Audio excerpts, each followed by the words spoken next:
Stock market Sensex 559 పాయింట్లు తగ్గింది. Nifty 147 పాయింట్లు తగ్గింది. అదేవిధంగా విదేశీ సూచీలు కూడా నాస్డాక్ తగ్గింది, డోజాన్ తగ్గింది, FT100 డాక్స్ ఒక సంశయం మాత్రం పెరిగింది, నికాయ్ కూడా తగ్గడం జరిగింది. ఇంకా ముఖ్యంగా ఇక్కడ ధరల లెక్క కొత్తగా ఇన్ఫ్లేషన్ ఏ విధంగా ఉంది అనే దాని మీద జరుగుతుంది.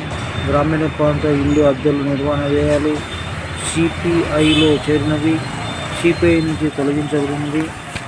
అదేవిధంగా టైటాన్ షేర్ 559 పాయింట్లు పతనమై నిఫ్టీకి బాగా పతనమైంది. అదే మహేంద్ర ఆటో ఉడో ప్రారంభ ధర 3,58,999. అదే HCL షేర్ BSలో 2% నిరసించి 2,410 వద్ద ముగిసింది. Q3 లాభం HCL హవా FMG రంగ దిగ్విజయం హిందుస్థాన్ లివర్.